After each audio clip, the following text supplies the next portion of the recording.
Bonjour et bienvenue à ce cours de GRH à destination des élèves de terminale STMG, option RH. On reprend le cours de la fois dernière. En l'occurrence, il s'agissait de travailler sur l'amélioration des conditions de travail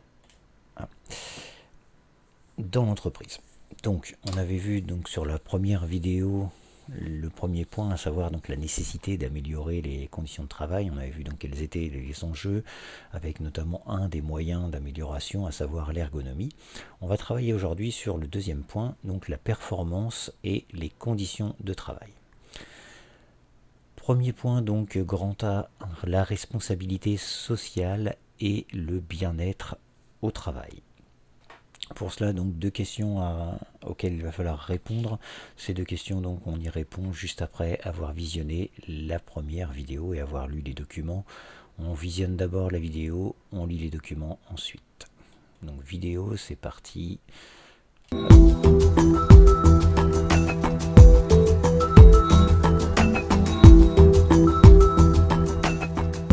Laurence Malcorpi, vous êtes directrice de la diversité et du développement social chez Suez Environnement. Quels sont les grands axes de la politique sociétale d'entreprise suivie par le groupe? Alors Suez Environnement mène depuis de nombreuses années une politique de développement durable, à commencer par le volet environnement qui a été très développé, puisque nous travaillons dans la gestion de l'eau et des déchets. Et puis est arrivée cette ambition nouvelle de la responsabilité sociale et sociétale de l'entreprise. Et c'est à l'intérieur de cette RSE que nous avons déployé les politiques diversité. Diversité parce que nous cherchons à partager avec nos collaborateurs la force que peut capter une entreprise en s'ouvrant à des diversités, à toutes sortes de profils, et ainsi à pouvoir mieux comprendre le monde, être plus créatif, et ainsi pouvoir développer et obtenir une performance meilleure. Parmi toutes les composantes de la diversité, quelle est la priorité pour Suez Environnement? Alors, Suez Environnement et ses composantes, c'est-à-dire ses unités françaises et étrangères, ont résolument mis en tête des priorités la question des carrières des femmes et de la mixité. En deuxième position, plutôt la politique des jeunes et de l'insertion. Sur les femmes, nous avons évidemment réglé depuis un certain nombre d'années avec l'ensemble des entreprises la question des écarts de salaire, la question de l'encadrement de la parentalité. Et aujourd'hui, nous cherchons plutôt à soutenir la féminisation de l'effectif et les carrières des femmes au sens de leur progression dans la ligne hiérarchique vers les niveaux supérieurs. Et là, nous avons des programmes de mentoring qui permettent aux femmes d'avoir plus confiance en elles pour élaborer leurs projets professionnels, ouvrir leur réseau professionnel. Sur la question des jeunes, bien entendu, nous cherchons en cette époque difficile pour ces nouvelles générations à mieux les intégrer dans l'entreprise par des systèmes comme l'alternance. Et puis, Suez Environnement a développé deux grands programmes d'insertion vis-à-vis des populations les plus éloignées de l'emploi, voire très éloignées de l'emploi, que sont Site à Rebond, une entreprise d'insertion qui travaille dans le déchet et qui accueille chaque année 350 personnes pour leur permettre en 18 mois, 2 ans d'être bien mieux employables et repositionnés dans un emploi plus pérenne. Et puis le deuxième programme va vous être présenté par le directeur de la structure Maison pour Rebondir. Benoît Bonello, vous êtes donc le directeur de la Maison pour Rebondir créée par Suez Environnement. Quelles actions majeures mène-t-elle, avec quels partenaires et auprès de quel public? Donc la Maison pour Rebondir a été créée par Suez Environnement avec une première réalisation à Bordeaux, avec pour objectif de démontrer qu'on peut intégrer durablement dans nos entreprises des personnes qui sont très loin de l'emploi. Donc en fait, on fait un petit peu la passerelle entre le monde social et de l'insertion d'un côté et le monde de l'entreprise, en travaillant avec nos entreprises pour réserver des postes pour des personnes qui sont loin de l'emploi et en travaillant avec les acteurs sociaux et de l'insertion sur le territoire, les services publics de l'emploi, les associations de quartier pour identifier des personnes très motivées pour travailler et pour intégrer durablement nos entreprises. La Maison pour Rebondir permet de construire des parcours individualisés. Comment cela fonctionne-t-il dans les faits? Dans les faits, la Maison pour Rebondir travaille sur deux volets d'activité. Le premier, c'est l'accompagnement de personnes qui sont loin de l'emploi dans la création de leur entreprise avec 2 promotions. Une promotion de 12 femmes d'origine étrangère qu'on forme et qu'on accompagne dans la création de leur micro-entreprise. Et puis une promotion de 18 personnes, des personnes qui sont souvent au chômage depuis longtemps ou bénéficiaires de minima sociaux, qu'on accompagne aussi dans la création de leur entreprise. Et puis le deuxième volet d'activité de la Maison pour rebondir, c'est l'intégration de personnes loin de l'emploi dans les métiers de Suez Environnement, qui sont des métiers de canalisateurs, des métiers d'électromécaniciens, des métiers de chauffeurs poids lourds, d'agents de tri, etc. Il y en a d'autres, avec 2 niveaux d'intervention. Le premier, c'est au niveau de la personne, pour véritablement s'assurer que cette personne est motivée pour travailler et intéressée par nos métiers, et puis pour lui construire un parcours sur mesure d'intégration dans nos entreprises. Et puis le deuxième volet d'intervention, c'est au niveau de l'entreprise elle-même, pour assurer un climat bienveillant qui va permettre à ces personnes de s'intégrer dans les équipes en toute confiance. Voilà, donc la Maison pour rebondir, demain, l'objectif c'est aussi de déployer ce projet dans d'autres territoires et potentiellement dans d'autres entreprises.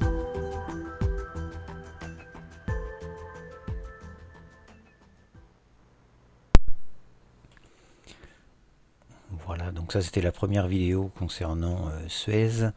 Ensuite, il y a un lien, ce lien normalement pointe vers un rapport, si je ne me trompe. On va vérifier ça tout de suite. Alors voilà, ici, je vous mets le lien. Donc ce lien en fait, voilà, c'est le rapport de Suez Environnement, donc c'est quelque chose d'assez particulier, hein, avec tout le programme, ce qui a été évoqué là précédemment dans la vidéo, à savoir donc l'égalité d'échange, le progrès social, l'engagement. Donc voilà, c'est un document que vous pouvez consulter, vous avez le lien qui va apparaître sur les annexes suivantes. On vous parle donc vraiment, alors c'est un rapport, hein, c'est quelque chose d'assez rébarbatif ou intéressant, ça dépend comment on le prend. Donc on vous parle des bilans, c'est toujours la même chose dans un rapport, on prend d'abord ce qui a été fait, maintenant les nouveaux engagements qui sont pris. Vous voyez ici on parle de politique de mixité, on parle de perspectives pour les jeunes, donc un autre public. Ensuite on parle de l'insertion dans un rôle social. On parle de la politique de handicap, voilà, on parle de quand même pas mal de points qui constituent justement ce que l'on appelle une responsabilité sociale de l'entreprise. Donc voilà. Hop. La suite.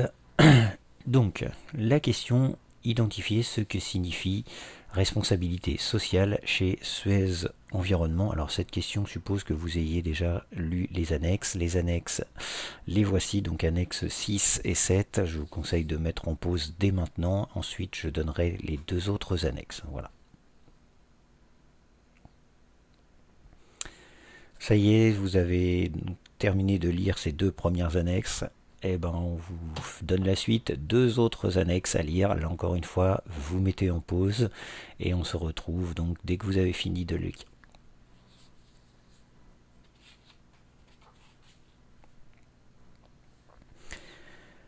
Voilà, vous avez fait donc une bonne lecture. Nous reprenons donc le cours du diaporama. Première question, donc là on venait dans la mesure de répondre, on vous demande d'identifier ce que signifie responsabilité sociale chez Suez Environnement. Donc on va répondre en 2 parties. Première partie, donc qu'est-ce que c'est que la responsabilité sociale? Et ensuite, la responsabilité sociale chez Suez Environnement. Donc responsabilité sociale, en l'occurrence ici, ce sont tous les axes qui ont été évoqués dans le rapport. On reparle de l'intégration donc des travailleurs handicapés, de l'insertion des seniors. On va travailler donc sur la formation des salariés. On va parler de l'égalité, de la parité homme-femme, donc l'égalité homme-femme aussi. On parlera donc de la gestion de la diversité, donc là les origines ethniques telles que ça a été évoqué dans la vidéo, ainsi qu'une politique, on dit, de santé et de sécurité au travail. Donc là on suppose un engagement volontaire de la part des salariés pour la mise en place de cette politique sociale chez Suez. Maintenant, donc question 10, on vous demande à l'aide de l'exemple de Suez Environnement, donc ce que l'on vient d'évoquer, on vous demande de formuler cette fois une définition de ce que l'on appelle la responsabilité sociale. On reviendra un petit peu plus tard dans un autre chapitre sur la responsabilité sociale et sociétale et environnementale, ce qu'on appelle donc la RSE. Alors, si on se base sur cette première partie, donc on peut dire que la responsabilité sociale d'une entreprise correspond à la prise en compte d'enjeux extra-financiers par une organisation. C'est-à-dire que la responsabilité sociale de l'entreprise en fait va toucher tout ce qui intéresse finalement les salariés, le bien-être des salariés. Et le bien-être des salariés, en effet, ce n'est pas un enjeu financier en soi. Une entreprise aura des enjeux financiers avec tout l'aspect commercial, l'aspect vente, marketing, etc. Là, c'est quelque chose de commercial. Là, on va traiter pour la politique sociale, pour la responsabilité sociale de l'entreprise, on va traiter du bien-être et des conditions de travail des salariés. Comme quoi, là, ici, on ne met pas de valeur ajoutée directement au produit. Donc, il s'agit bel et bien, ici, d'enjeux extra-financiers. Cette responsabilité sociale, elle correspond, vous dit, à l'idée que les organisations jouent un rôle dans la société et ont une responsabilité vis-à-vis de leurs salariés, de leur bien-être au travail. Alors on va aller encore plus loin, donc grâce à cette définition, on s'approche vraiment de la définition de la RSE. Ici on évoque un rôle, donc vis-à-vis des salariés, ça a déjà été évoqué, mais un rôle dans la société. Là, c'est l'aspect sociétal, autrement dit, on ne s'attarde pas seulement aux conditions de travail des salariés, mais à l'environnement de travail des salariés. Et là, on va voir beaucoup plus large, c'est-à-dire qu'on va travailler essentiellement avec des bassins d'emploi et non pas avec des conditions de travail, comme on l'a vu précédemment, notamment avec l'ergonomie. On voit quelque chose, cette fois, de beaucoup plus large. On passe à la question suivante. Question 11.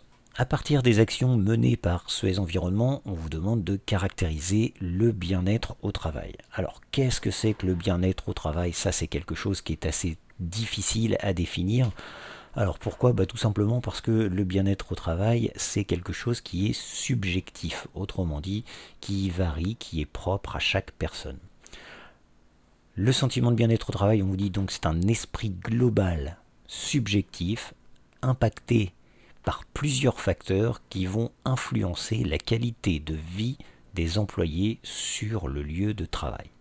Donc ici on est sur une définition, on peut se borner à cette définition, ce sera suffisant. On est sur une définition qui est extrêmement large. Un esprit global, subjectif, donc très très très flou dans la définition, mais on vous dit impacté par des facteurs. Pour l'instant on ne donne pas quels sont les facteurs, parce qu'en effet il y a des origines assez variées. Toujours est-il que ces facteurs vont influencer la qualité de vie des employés sur le lieu de travail. Autrement dit, leur bien-être dans l'entreprise. Donc cette qualité de vie, on vous dit celle-ci concerne à la fois le travail et les conditions dans lesquelles il s'effectue. Est-ce que le travail est plutôt plaisant? Est-ce qu'on a le matériel adéquat pour le faire? Ou un matériel au-delà même du nécessaire pour le faire? Est-ce que ce travail s'effectue avec la possibilité, on vous dit, de faire du bon travail dans une bonne ambiance? On est vraiment sur des notions très très subjectives. Qu'est-ce que c'est qu'une bonne ambiance de travail? Qu'est-ce que c'est que du bon travail? Alors on pourrait, pour le bon travail, on pourrait essayer de valider ça, de faire quelque chose d'assez objectif en disant qu'un bon travail, c'est un travail qui est fait avec zéro retour, zéro défaut. À partir de là, on a une notion du bon travail qui est relativement objectif. Après, est-ce que du bon travail, ça peut se borner uniquement à cette notion zéro défaut? Voilà. Là, c'est encore une fois chaque entreprise et chaque politique qui va prendre une marge de manœuvre différente, une marge d'appréciation plutôt différente pour cette notion donc de bon travail. Et le tout donc dans une bonne ambiance. Deuxième point, la notion de bien-être, on vous dit, est également associée aux attentes fortes d'être pleinement reconnu dans l'entreprise et de mieux équilibrer vie professionnelle et vie personnelle. Alors, les attentes fortes d'être pleinement reconnu dans l'entreprise, on revient sur la reconnaissance du salarié par l'employeur. C'est un élément de motivation assez important. Travailler dans une entreprise, oui. Être reconnu pour les qualités de son travail, c'est quelque chose qui va motiver le salarié. Essayez de voir sur vous-même, vous travaillez, vous le faites bien, ça vous satisfait, tant mieux.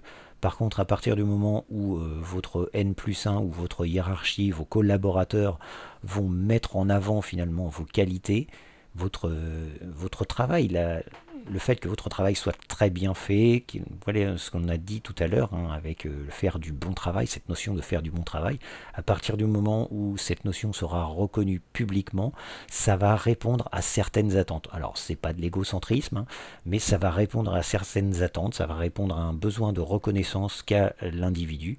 Et cette reconnaissance, ce besoin en tout cas étant satisfait, ça va être une source de motivation pour le salarié. Toujours en arrière avec la pensée que la motivation va engendrer probablement une performance du salarié et à terme donc une performance de l'entreprise. Donc ces attentes, on dit, sont elles-mêmes liées à l'exigence d'égalité de traitement entre les femmes et les hommes. Là, ça faisait partie des points qui ont été évoqués chez Suez Environnement. Et les seniors, les handicapés, et tout ça en matière de salaire et de déroulement de carrière. Là encore une fois, on avait des points sur la formation, donc c'était dans le programme qui a été évoqué. Donc, en résumé, la notion de bien-être, on dit, elle est associée à cette reconnaissance de l'individu, et cette reconnaissance de l'individu s'exerce au travers différents axes, différentes perceptions.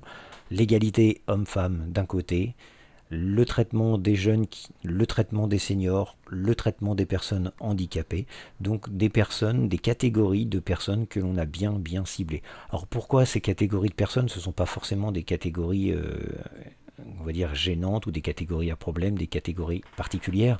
L'égalité de traitement homme-femme, c'est quelque chose qui est censé être mis en place. Je vous rappelle qu'actuellement il y a toujours aux alentours de 20% d'écart entre le salaire d'un homme et le salaire d'une femme pour un même poste, pour les mêmes fonctions.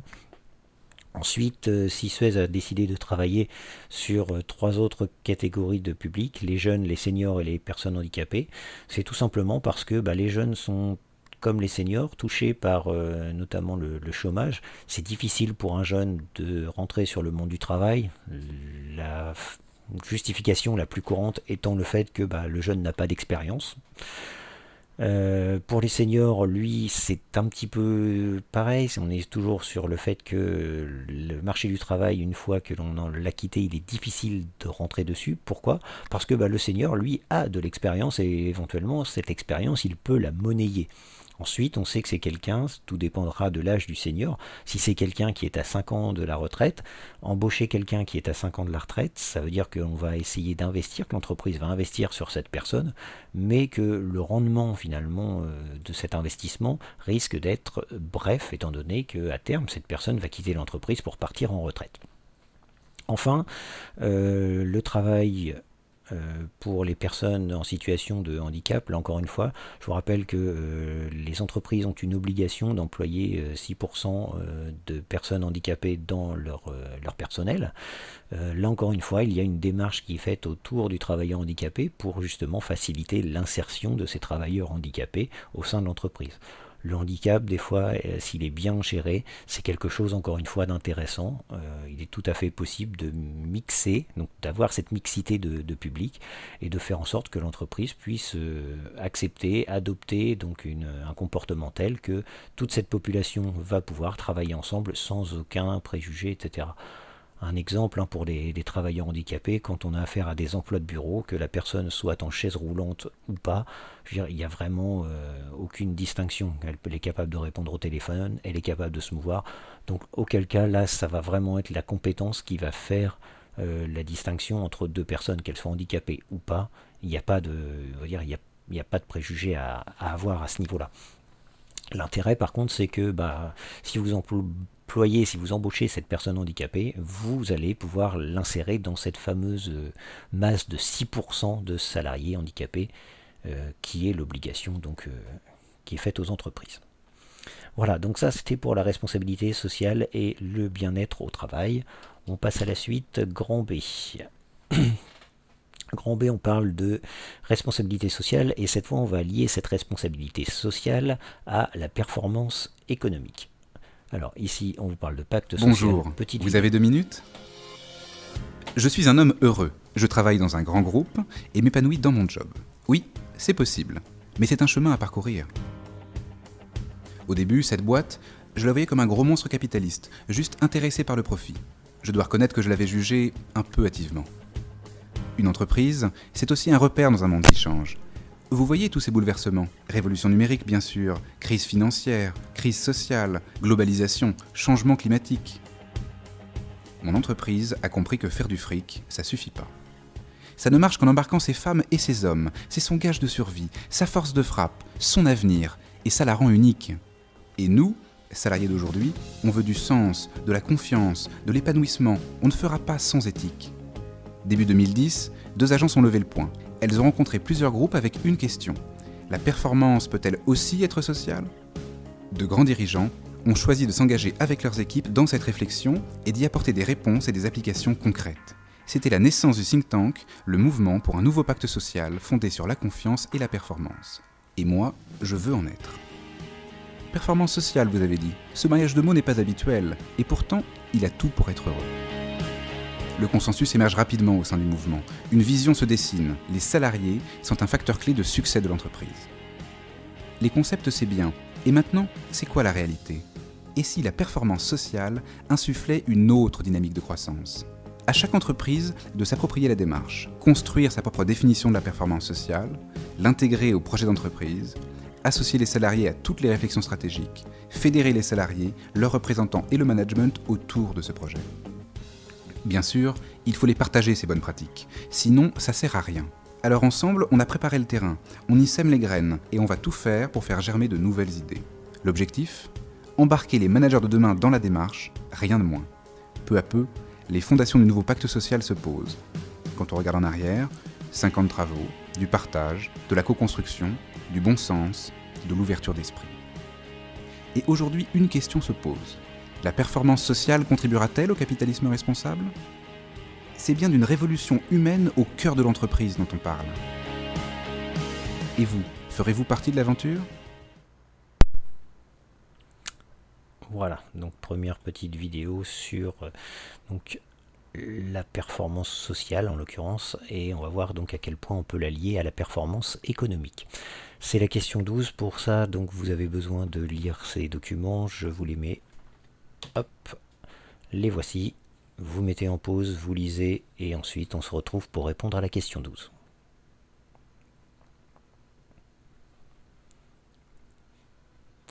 Voilà, on reprend donc question 12. Hop, voilà. Selon vous, une entreprise peut-elle concilier performance sociale au travers de la mise en place de dispositifs de RSE et performance économique ? Alors ici donc, performance sociale, on revient sur le fait que la performance sociale fait partie du dispositif de RSE. Donc on a ce dispositif de RSE, responsabilité sociale de l'entreprise, alors sociale et environnementale. On a ce dispositif de RSE et à travers ce dispositif de RSE, on a la performance sociale que l'on a expliqué. Maintenant, est-ce que cette performance sociale va de pair? Est-ce qu'elle peut être conciliée avec la performance économique? Alors ça, c'est une question qui est très très vaste. La performance sociale, ça consiste à gérer le bien-être de ses salariés. Gérer le bien-être de ses salariés, ça veut dire qu'on va pouvoir le gérer au travers de l'économie, au travers de l'ergonomie. On va donc adapter le matériel, on va adapter l'entreprise, on va mettre en place des dispositifs liés à l'intégration de publics particuliers. Tout ça, ça a un coût. Et donc la question, c'est ça. Est-ce que l'on peut lier performance sociale et performance économique? Est-ce qu'on peut donc améliorer toutes ces conditions, toutes ces contraintes, tous ces dispositifs finalement, sans pour autant grever le bénéfice, donc la performance économique de l'entreprise? Élément de réponse, on dit que concilier la performance sociale, donc extra-financière, je n'y reviens pas, j'ai expliqué la différence entre financier et extra-financier. Donc concilier la performance sociale et la performance économique, on vous dit que c'est un objectif incontournable pour une entreprise. Pourquoi ? Parce que l'idée, c'est que nos salariés soient bien. S'ils sont bien, ils sont performants. S'ils sont performants, l'entreprise devient performante. Si l'entreprise est performante, automatiquement, elle aura des gains économiques. L'idée, elle est là. Donc, tout doit être, on va dire, bien aligné. Maintenant, le dispositif de RSE, on vous dit, mobilise des salariés, augmente leur motivation et leur engagement. en parallèle, donc, il va améliorer l'image de l'entreprise, et cette image de l'entreprise va être un facteur de compétitivité et de création de valeur. Alors, le dispositif mobilise les salariés, leur motivation, leur engagement, ça, c'est tout l'aspect que l'on a vu qui permet donc d'intégrer les salariés dans la réflexion pour l'amélioration des conditions de travail. Maintenant, que ça améliore l'image de l'entreprise, on revient sur une notion que j'avais déjà évoquée, qui est la marque employeur, à savoir que on est bien dans une entreprise, et quand un salarié est bien dans une entreprise, généralement, il le fait savoir à son entourage. On n'a pas à lui demander, mais il le fait savoir. Et automatiquement, pour le public, pour l'extérieur, ça donne une bonne image de l'entreprise. Et cette bonne image va être un facteur de compétitivité parce que grâce à une bonne image de l'entreprise, on a pas mal de choses qui sont facilitées. Vous avez par exemple une bonne image d'une certaine entreprise, vous allez être tenté d'acheter les produits de cette entreprise. Maintenant, si vous mettez côté employeur, on reprend notre position de GRH, si vous vous mettez côté employeur, une entreprise qui a une bonne image, c'est une entreprise qui va pouvoir beaucoup plus facilement recruter des salariés, qui va pouvoir aussi les fidéliser beaucoup plus facilement. Donc la fidélisation, c'est quelque chose qui va justement permettre une certaine stabilité et un meilleur fonctionnement parce que on évite finalement que les salariés quittent, donc on évite les phases de recrutement, on diminue notre turnover. Voilà, on a vraiment un gros avantage à ça. Et pour le recrutement, c'est beaucoup plus facile d'avoir des salariés qui viennent à vous plutôt que ce soit vous qui alliez les chercher. Donc là encore une fois, la marque employeur, l'image de l'entreprise, ça c'est quelque chose qui devient relativement intéressant. Donc c'est pour ça que les dispositifs de RSE, oui, vont mobiliser les salariés et vont devenir un facteur de compétitivité.